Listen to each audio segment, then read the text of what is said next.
Di mo pagkatiwalaan, no? Yung pinaupo mo pa yung magnanakaw sa bayan. Ang hirap ng ganun, no? Yung naging hunyango sa'yo. Yung para silang, ano ba tawag din? Hunyango kasi alam ko ano ba mga tawag sa inyo yung mga hunyango. Doon sa, alam mo yung parang nagbabalat kayo. Ang dami niya mga OFW yung ganyan, no?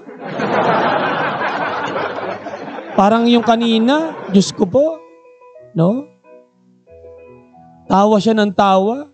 Hindi niya alam, binibenta niya yung ano niya, kipay niya. Alam mo yan, yung pamilya niya, hindi niya alam yung ano, yung mga manifest niya rito sa, ano, sa bansa ng, na kung saan medyo malalim yung usapin sa mga ganyan kayang-kaya niya. Iba talaga nagagawa ng may sasakyan, no? Ano kayo mapanood ng video na to? Nako, hindi kayo tumiklop yung balat mo niyan, girl? Nakakatuwa naman, no? Isa siyang OFW, hindi na nang alam ng pamilya niya na gano'n ang ginagawa niya dito. Kakauwi niya lang, ha? Siyempre, sabi niya siguro sa mga anak niya, babae pa man din mga anak niya. Ay, mga anak ko, di ba? I love you very much, baby. Gano'n. Pero yung anak mo, galing sa kalandian yung pinakain mo, di meow. Tapos mag-iiyakan kayo ng nanay mo pag hinahatid ka sa aeroplano, no? Di meow din talaga. Ay, ang buhay ng OFW, ang daming nakatago, ang daming hidden agenda. Pero actually, Mother Dragon, sanayin ko na yung sarili ko, ha? Mother Dragon, Baby Dragon. Oh, sanayin ko na yung sarili ko. Actually, Baby Dragon, ikaw magtanong, ha? Sige. Ito si Baby Dragon, ha? She was at the center stage at that time yung sa SMNI, di ba? Yung sa SMNI. Mga kababayan, kita nyo naman, common denominator namin 3. Sumuporta kami dito, tapos pinagsapasas kami sa likod. Ito ang biggest example. Yun talaga, example na malaking-malaki na tinarantado talaga kayo ng mga PBBM ninyo. Kung kayo pa naman nakinig sa akin nung una, sinabi na nga ni Tatay Digong may pulburon yung lolo nyo, di ba? Imagine mo yung presidente natin nagdodroga, di meow. Sa mga hindi nakakaalam, no? Kasama pala sa narcolis yung lolo nyo. Wala talaga puti kung alam sa mga Marcoses niya. Ano pa meron talaga dyan? Recently pa, nalaman ko pa itong yung anak niyang marunong lang mag-English, wala namang alam. Naging kongresista. Kalahin mo naging kongresista yun, ano pala, ang hanap niya pala lalaki. Nakakatuwa yung mga namumuno sa bayan kung hindi third sex. Sa bagay, isa lang naman ang goal ng pamilya ng Marcos, no? Magnakaw. Yun lang naman.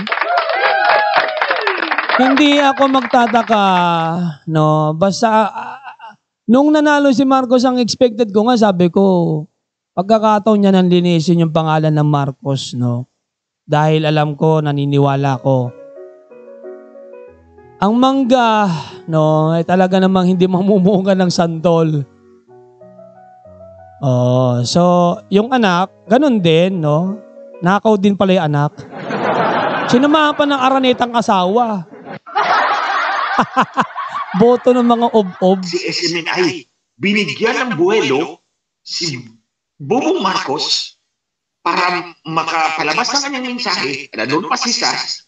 Tapos, ngayon, trinidor din. Diba, sinuspindi yung programa. Hindi lang isa, may pangalawa pa yata na-extended yung suspension Yeah. Yun nga yung, doon tayo papunta. Kasi SAS,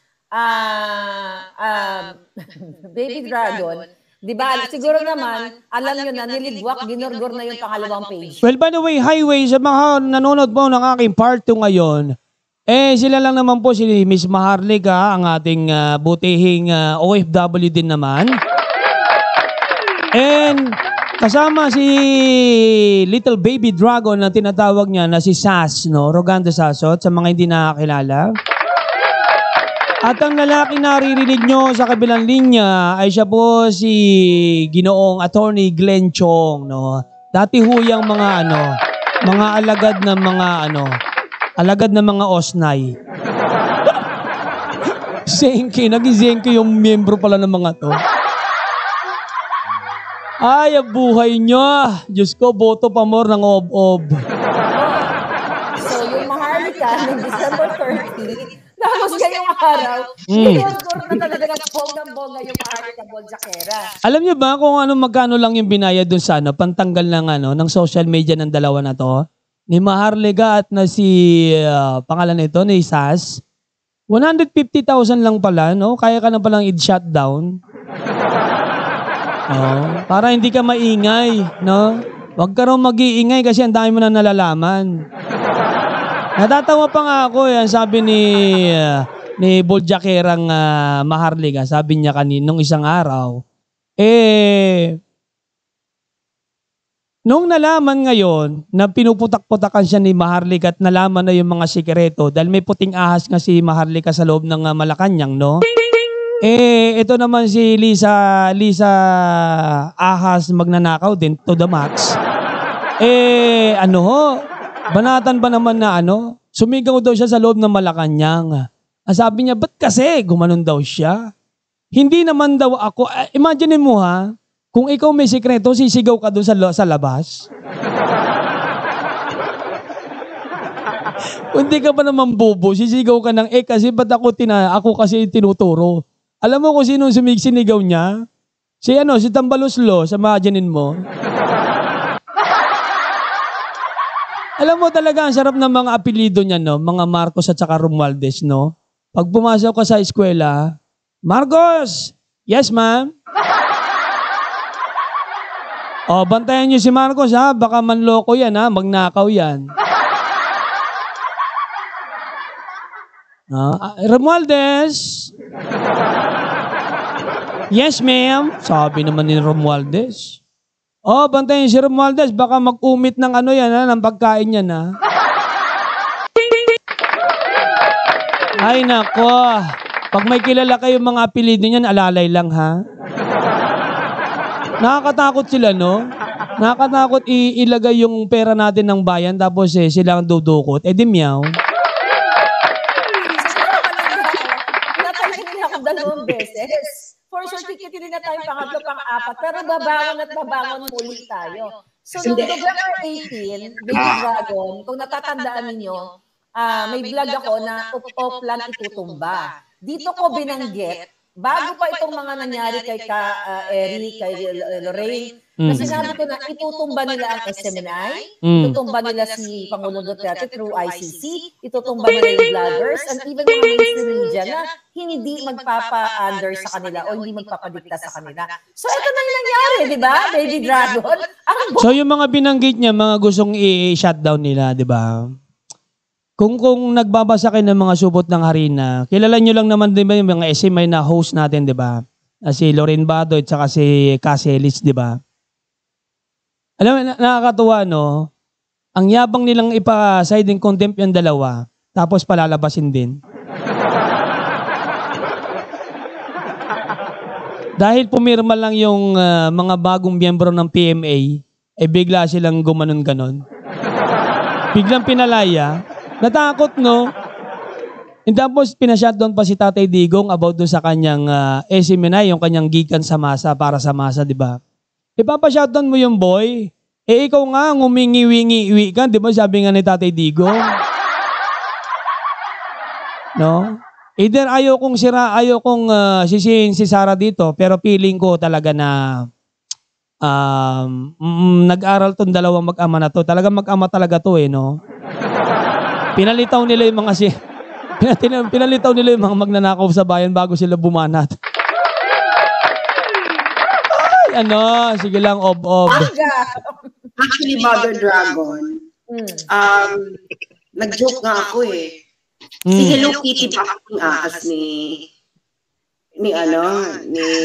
Mother Dragon? Kasi lahat ng sinabi ni Mother Dragon, nagkakatotoo.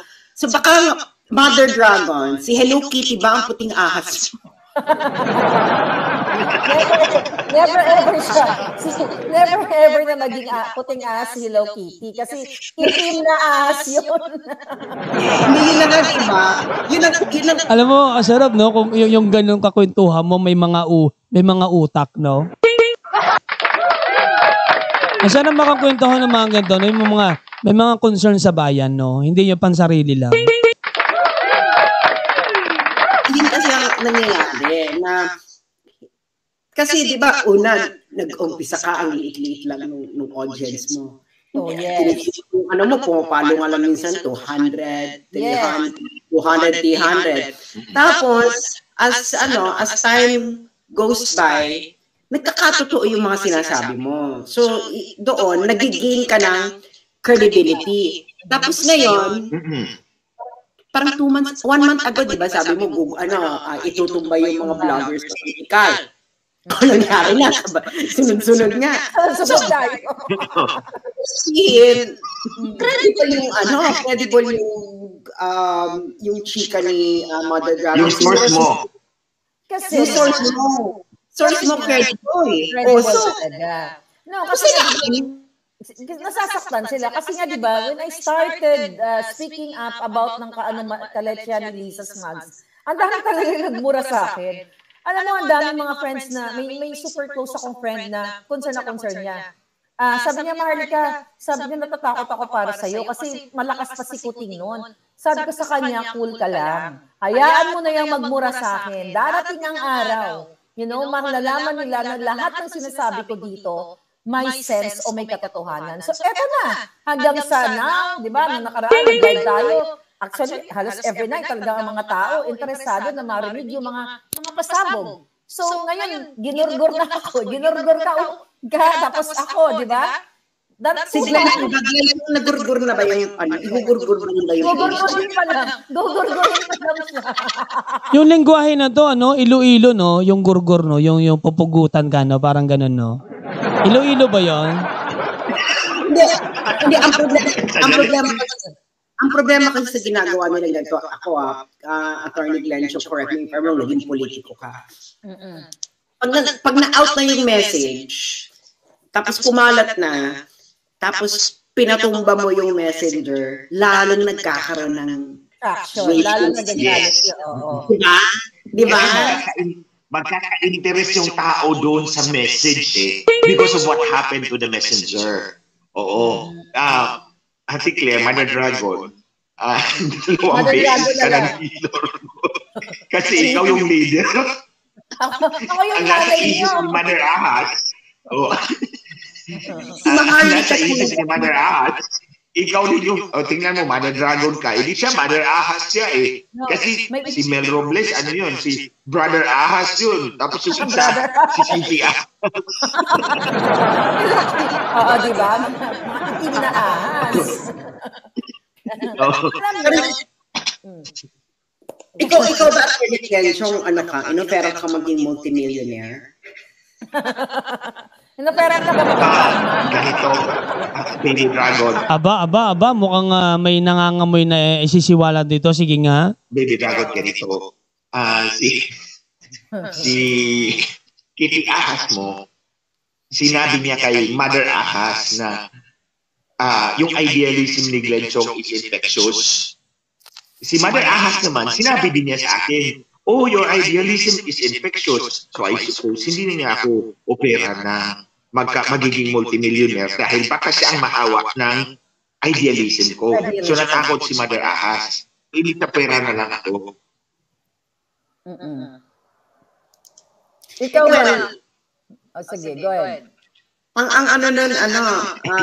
Si Baby Dragon, inopera niya ito eh. Inopera ka ba, Baby Dragon? Oh, may inopera mo sa inyo? Ako pag inoperan talaga ako, kunin ko yun, the joke. Siguro.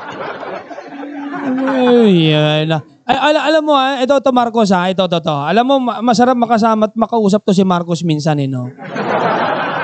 Lalo pag nag-a-apply ng trabaho, ano kayo itsura ng isang Marcos pag nag-a-apply, no? Siguro mga gagamit to ng mga hocus-pocus, no? No?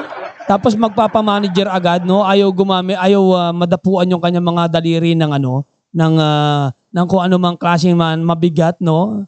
Yung kanyang daliri, yung kanyang palad, di talagang kala mo kandila. Di ba? Hirap makasama sa trabaho yung ganyang mga Marcos, ha? O, di ba? Hindi nyo ba pinanood yung live ni Adapted. Huawei Filipino. Ni Huawei Filipino. Di ba? Ginawa pa nga siya kwento. Sabi niya raw, meron daw siyang sinet up na appointment with me kay Bongbong. Lunch daw yun, kasi hindi daw ako pumunta dahil mas pinili ko raw mag-party. So ako naman, una-una hindi nangyari yung eksena ng ganon. Ikalawa, kung totoo man yun, ibig sabihin hindi ako gutom. Gusto ko pang mag-party kaysa mag-meeting ako na appointment for the position. Yes. At least, Baby Dragon. Okay, Baby Dragon, makinig ka. Kahit wala kang limpak-limpak na salapi, your dignity and your reputation is intact. Yun talaga yun. Diba? Yun yung pinaka-exactong words na tinatayuan nitong tatlo na to. Di mo kailangan maging mayaman para maging masaya lang na mabili mo yung bakit ikaw nung nagtatrabaho ka. Nung down to talaga sa earth mo, di ba? As in, wala ka talaga. Zero balance ka talaga sa wallet mo. Tapos nagkaroon ka ng opportunity na bigyan ka ng pagkakataon ng may likha sa iyo nakapaghanap ka ng trabaho mo. Di ba blessed ka na nun? Tama ba? Kasi alam nyo no, isa sa mga binabanatan nila dito, kung kilala nyo si Thinking Pinoy, yung bakla na mabaho ang kilikili, no? Actually, ang dami yung nagsasabi talaga mabaho yung bakla na yun, no? Kasi imagine mo, magla-live siya before, nakikita ko ang dugyot kasi nga sabi nga nila, dugyot daw siya dahil hindi nga raw pa naliligo. Ikaw ba naman maliligo ka tapos ang taas-taas pa yung buhok mo? Pansinin yung mga vlog niya before. Nakakahiya nga yung bakla niya, feeling ko yung nangunguskus ng lalaki pa, ha? Ang baho, Kaya mo yun, no? Yung nanlalalaki ka na, manjojowa ka pa, tapos mabaho ka naman. Ba naman niya? Isa to sa kinagagalitan ni Sas, no? Dahil yung araw na mainit ang mga dilawan kay Tatay Digong, banat siya ng banat, tulong siya ng tulong. Nasaan siya ngayon, di ba? Pinag-aral ng mga Marcoses. Di ba? Shout out Thinking Pinoy, ha? Baklang mabaho, Imaginin mo, ha? Kabilang ka sa mga mababahong bakla pala. Imaginin mo. Although marami akong kilalang ganyan, hindi talaga naliligo. Ay, buhay. Iba talaga nagagawa ng pera, no? Ito talaga mga Marcos, love ko to, Pagdating sa pera, love na love ko to mga Marcoses, Tama yan. Hindi tama naman kasi yan, no? Halimbawa, kasi, Diyos mio, ang dali-daling maging milyonaryo, no? Tama! Kung kasang-ayon ka lang sa gusto nila. By the way, shoutout sa vlogger ng dito sa Jeddah matatagpuan. Isang vlogger ho siya, no? Bawal sa itong video ko, ha? Kasi usapang magnanakaw, ha? Kung vlogger ka, ha? Kilala nyo kung taga Jeddah kayo, ha? Actually, magkakatabi kami dito, pero kilala ko siya naglalabas ng item. Dami kong alam sa'yo, Brad. Which is evidence right now, di ba? Siya na rin na nagsabi. Sabi niya, kung hindi ko lang daw ang sinayang ang mga oportunidad, magiging katulad ko raw siya. Parang gano'n. Kung maging bagman ka, maging part ka ng mafia at sindi. Dati kasing kumari ni Thinking Pinoy. Yan si Sas, no? Close na close sila nung labanan ng mga digong. No? Noong mga panahon pa ng mga digong talaga. Mga DDS, no? Ako is silent DDS supporter, no? Hindi pa tayo nagbablog before. Pero this time talaga, hindi naman ako ganun na naman na nahimik. Diyos ko naman, dahil man kailangan talaga malaman. Yung maraming paraan para ikay sumikat, wag naman yung hindi ka na nga naligo, ikaw pa nagdidiman sa mga Marcoses para kumuha ng pwesto. Di miyaw. Baho talaga ng diskarte ng bakla ng Thinking Pinoy, no? Multi-millionaire ka na nga. Pero Mother Dragon,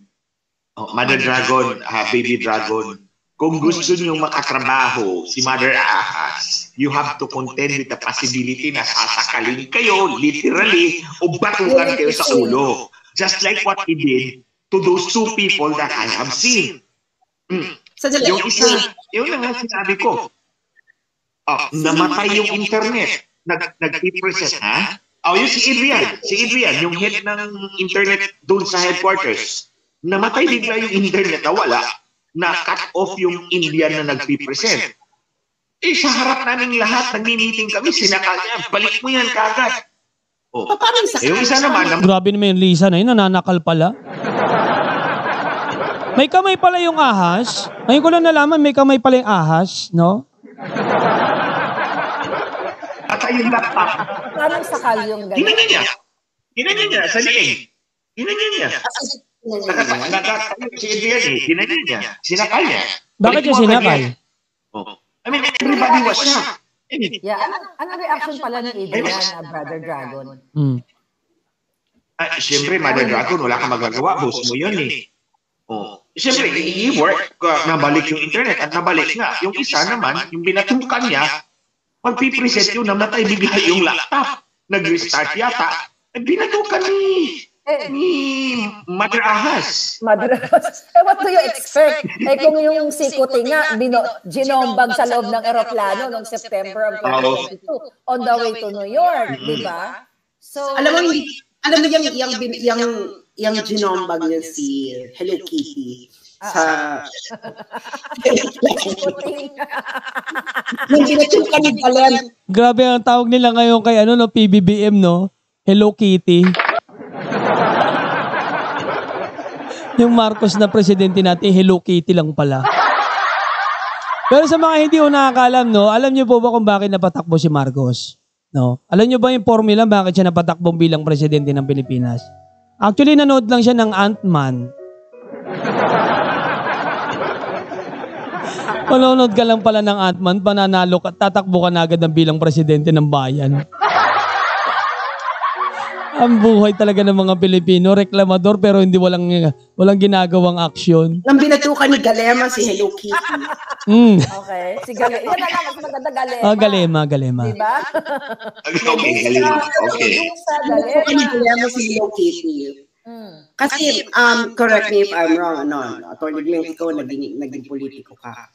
Kasi, iba yung mag-asawa kayo. Iba yung, ang relasyon is presidente tapos citizen ka.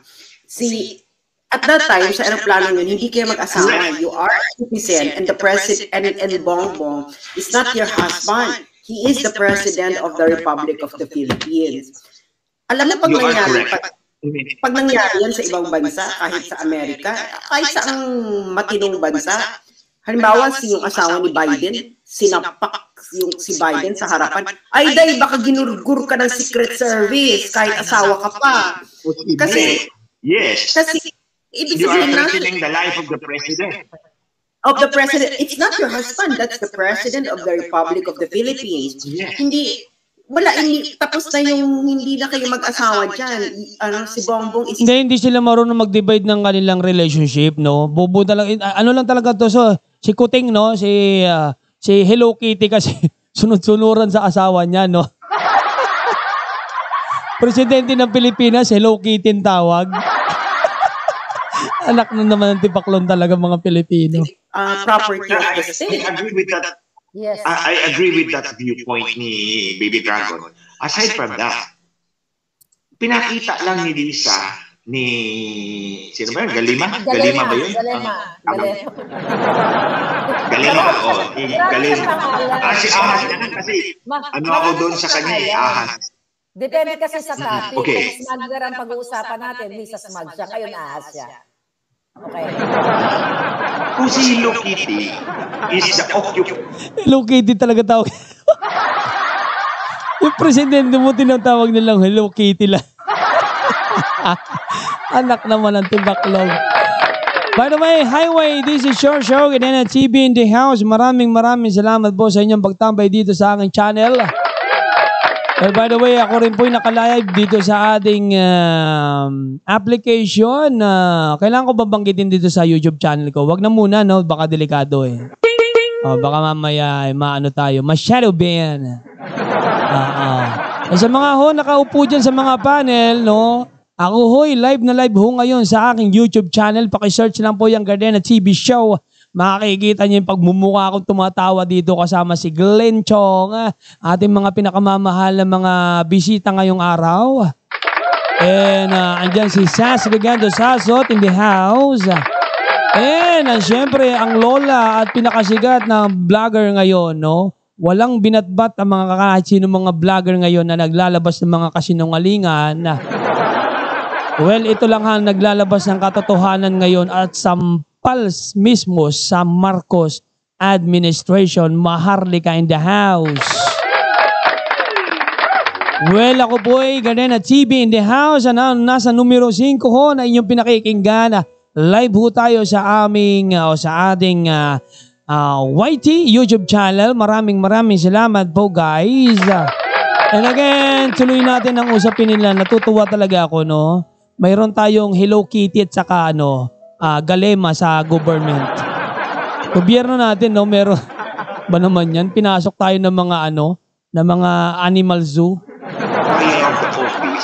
Yung office of the president, yan dyan lahat yung paggalang ng tao. Because that's the ultimate leader of the republic, the person that represents every Filipino. Tapos ito, si Ahas, jujumbagin mo lang yung presidente, parang ininsulto mo na rin lahat ng Pilipino. Kumbaga, that's a condescending attitude. Hindi, epekto ng alak yun. Kasi nga, umiinom yung asawa ni PBBM lagi, no? Pampatulog daw. Kasi nga, hindi na nila kaya yung pampatulog lang ng pulburon.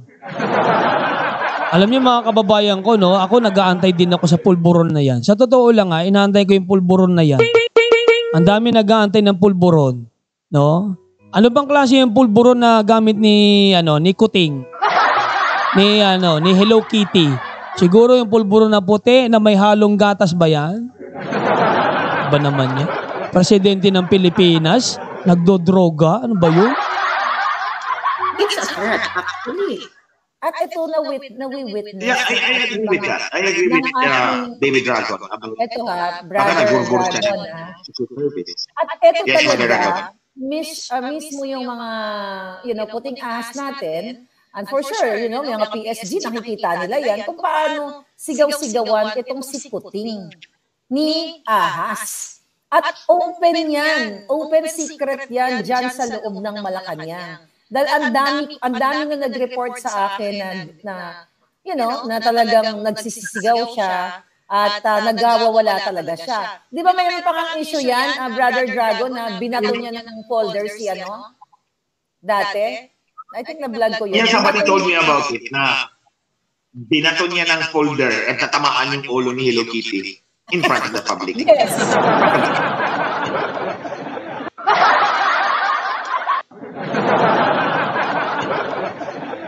Alam niyo kung manonood kayo sa YouTube channel ko, natutuwa talaga. Presidente Hello Kitty. Binato niya ng folder at tatamaan yung ulo ni Hello Kitty. Si Hello Kitty wala namang magawa. Kitty lang siya eh. Under Desaya pala yung presidente natin. Ba na yan? Baka naman nung nanood si PBBM ninyo na ng The Ant-Man si Galema talagang gustong tumakbo nung panahon na yon. Yes. Pero yun ang i-remove ko yung kung ano man yung criticism ko kay Bongbong Marcos. He's still the president, na kung gagawin mo yan, citizen ka, ginombag mo, dahil kahit asawa ka pa, sa ibang bansang matino yan, you will be tackled to the ground. Girl, Yes. Ano ba nila malalaman kung threat ka or hindi? Itatakil ka sa ground yan. So shout out tayo sa mga PSG, sa mga sir, mga ma'am. The next time, nabulawan si Kuting or Jombagin, talagang, kayo na bahala kay Ahas, di ba? Tapakin niyo na. Lagyan niyo kadena para hindi makawala. Hindi kasi baka hindi natin sasayo. Hindi na ata tayo chain of command. Ano na tayo? Chain of commander. Chain of commander. Commander Galema. Under Desaya. Si Commander Ahas. Ang daming tawag sa Pangulo ng Pilipinas, no? So, yeah. By the way, highway ang Yuligor, no? Tapos po ang ating mga usapin na naman. Pero hindi pa natatapos kasi part 2 ko kasi doon, no? Part 2 kasi to guys, no? Tayo ho'y naka-live ngayon dito sa ating YT channel, no? Maraming salamat sa mga nakikinig, sa mga nasa panel, no? Ito yung mga nangyayari sa bayan na dapat hindi natin binabaliwala. No? Kung isa ka mang OFW, nakikinig dito sa numero 5 na nandyan sa panel, ako po si Gardena TV Show. Well, ako po isang vlogger at musician minsan, pa-music me anytime, no? Wala lang mema lang minsan. No, kilala tayo sa mga social media na kung saan gumagawa ng mga create, kung ano ng mga klaseng mga video. Na kung saan lagi ako nagla-live stream. It's either sa Facebook o anumang klase ng platform na alam nyo. Nandun po ako. No, maraming salamat po sa inyong pagsubaybay dito sa ating maliit na bahay. No, again, nagpapasalamat ako kay Ma'am Jess, no, sa kanyang pagpapaupo sa akin. Ma'am Jessie, maraming salamat po, no. A big shout out to all of my member, no. Syempre kailangan nating mag-grow, ika nga. Ang ganyan na TV show ho ay talaga naman nandito lang sa inyong tabi. Upang magkaroon ng mga maliliit na issue ay kailangan natin pinag-uusapan at hindi ho binabaliwala.